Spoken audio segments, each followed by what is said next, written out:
All right, so diving in today, we're taking a look at a pretty fascinating novel. Came out last year, 2024. It's called James. Oh, yeah, I've heard some buzz about this one. Yeah, and the name James, might be familiar, right? Think back to Mark Twain, The Adventures of Huckleberry Finn. Oh, okay, yeah. So this is where it gets interesting. Percival Everett, the author, he takes that story, that world, and flips it. You're seeing everything through the eyes of Jim, the enslaved man. Wow, that's a huge shift in perspective. Exactly, and that's what we're going to unpack today. Like, what does that do to the story? How does Everett make us rethink race, identity, all within that 19th century America setting? We've got some great excerpts to work with here. So, yeah, that's a great point. I mean, just changing the point of view like that. It's not just seeing things from a slightly different angle. It changes everything. And for us, for anyone really, trying to understand how we view history, it's essential. It forces us to confront some of those built-in biases, even in those classic books we love, and to get a much richer understanding of what life was actually like for enslaved people. So jumping off that point, when we think back to Huckleberry Finn, what really stands out about Jim's role? What do we remember? Right, so first, setting the stage, Huckleberry Finn is this classic adventure tale, right? Huck and Jim on a raft heading down the Mississippi. Exactly. And Jim, well, in Twain's version, he's an enslaved man trying to escape to freedom. Yeah.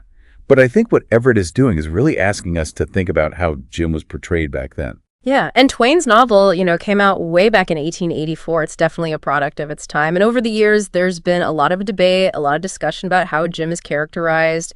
Some people argue that it relies on some pretty harmful stereotypes. Absolutely. And to really get why Everett's book is so important, we've got to keep that historical context in mind. Mm-hmm. I mean, we're talking about 19th century America, a country built on slavery. Right. The views on race back then, well, it's hard to even imagine now. Enslaved people were seen as less than human. Their intelligence, their individuality, all denied. It's true. The whole system, the laws, even just everyday interactions, they were designed to uphold white supremacy.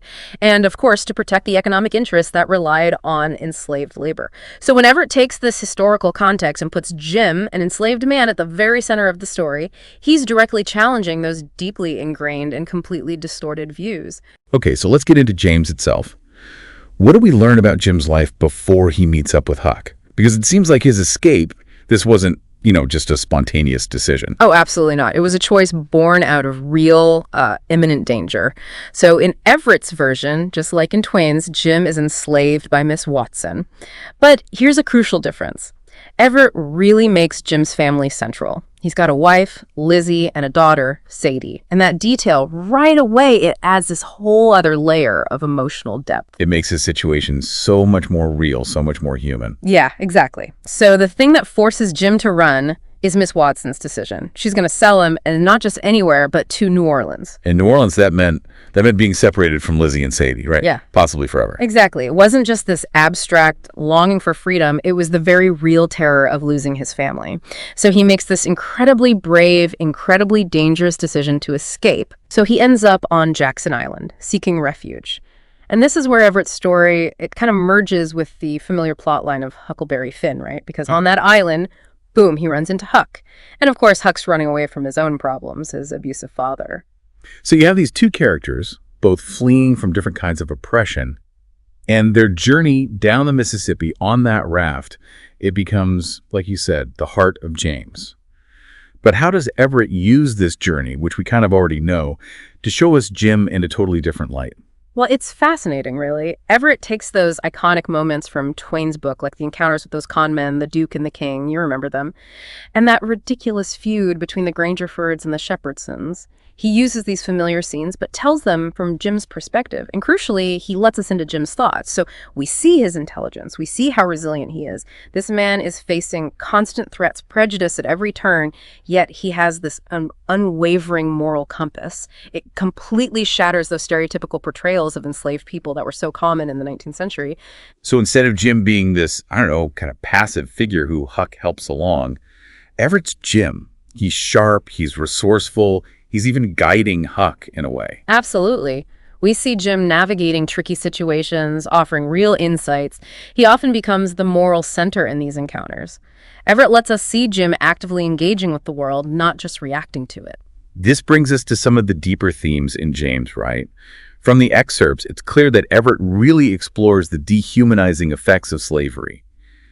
But how does he do this through Jim's eyes? How does he make it so real for the reader? Well, one of the most powerful ways he does this is through this concept of dual consciousness. You see, enslaved people like Jim, they were forced to wear a mask, you know? To survive, they had to act subservient, to change their speech, their behavior around white people. But behind that facade, there was this whole rich inner life. What James does so brilliantly is reveal that hidden world. And it forces us to ask, can we judge someone based only on how they act under such extreme oppression? So the Jim we see interacting with the white characters, that might not be the real Jim. Not at all. Everett gives us access to Jim's private thoughts. We hear his reflections. We understand how deeply he feels the injustice of his situation. And that contrast between his outer actions and his inner thoughts, it just highlights the terrible psychological weight of slavery, the constant pressure to hide your true self. And this is where language becomes so important in the book. Oh, how so? Everett actually uses language to show this duality. When Jim talks to white characters, he uses the dialect expected of him. But when he's thinking to himself or talking to Huck, his language is different. It's more formal, more articulate. The shift in language, it emphasizes the performance of identity that slavery forced upon people. And there's something even more profound going on with language. Jim's literacy, the fact that he can read, it becomes a powerful act of resistance. It's like, even though he's physically enslaved, his mind is free. Exactly. In a society where enslaved people were forbidden from learning, from thinking for themselves, Jim's ability to read is a declaration of his humanity. It's defiance against a system designed to crush his intellect. And this all ties into that bigger theme of reclaiming your own narrative, reclaiming your identity. Right.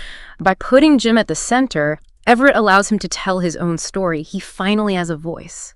And it's a voice that's thoughtful, intelligent, and full of depth.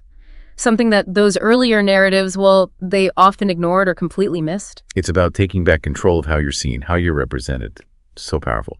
Now, thinking about the characters themselves, how do they develop? How does Jim change over the course of James? You know, in Twain's original book, Jim, while likable, he doesn't really evolve that much. But in James, oh, it's different. We see him grow. He starts out, just desperately wanting to be free to get back to his family.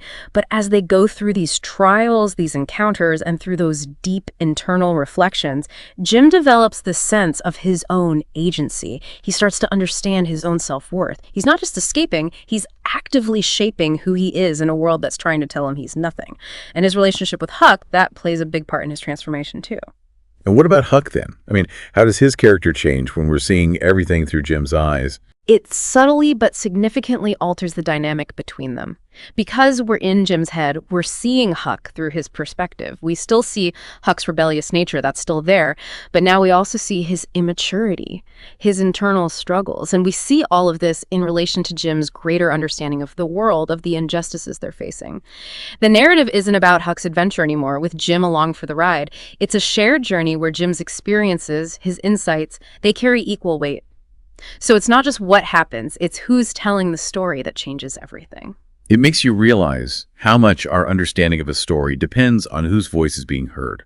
What about the other characters, the secondary ones? Do they seem different when viewed through Jim's eyes? Absolutely. Every interaction Jim has, whether it's an act of kindness, cruelty, even just indifference, we see it through the lens of his experience as an enslaved man. Their words, their actions, they reveal not just their own personalities, but also the attitudes of the time, the systemic inequalities that Jim is constantly navigating. So all these layers of meaning woven into those seemingly simple encounters, what's the critical reception been like? It sounds like James has been pretty well received. It has. It's been overwhelmingly positive. I mean, critics have been praising it left and right. The Guardian, for example, they called it a gripping reimagining that gives so much more depth to Jim's character. We finally see him as a fully realized human being. And Time magazine, they highlighted how Everett really gives Jim agency and heroism, qualities that in their view, were missing in Twain's original. And, these responses, they really show how successful the novel is in presenting this powerful counter-narrative. And stepping back a bit, what's the larger significance of a book like James today? Why is it so important to revisit these classic stories, but from different perspectives? Well, I think it's vital because it gives us a richer understanding of both the past and the present.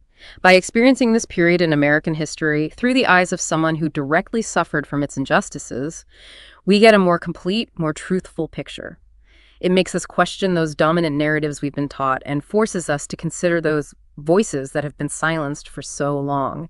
And this isn't about dismissing the original works. It's about enriching them, adding complexity, and ultimately getting closer to a more accurate reflection of the human experience. And of course, it keeps those crucial conversations going about race, about identity, about the legacy of slavery, which, let's be honest, still impacts us today. I think what really stands out is how Everett took this well-known story and put Jim, a character often pushed aside, right at the center. He did, and it's powerful. He gave Jim a voice, a history, an inner life that demands our attention, that challenges us to think differently. And it really drives home the importance of perspective, how reimagining those stories we think we know can be transformative. If it's not obvious by now, we highly, highly recommend checking out James for yourselves. It's such a unique chance to engage with this really important piece of American literature in a completely new way. And it will definitely make you rethink some of your own preconceived notions about this time in history. I think it also makes you wonder, how does understanding a story from a perspective that's been marginalized change how we view history, how we view ourselves even? What other classic stories could give us these profound new insights if we just dared to retell them, to shift the focus? That's something to keep in mind even after our deep dive is over. That's a great point to end on. Thanks for joining us for this deep dive, everyone. Hope you all found it as thought-provoking as we did. Thanks for having me. Always a pleasure. Until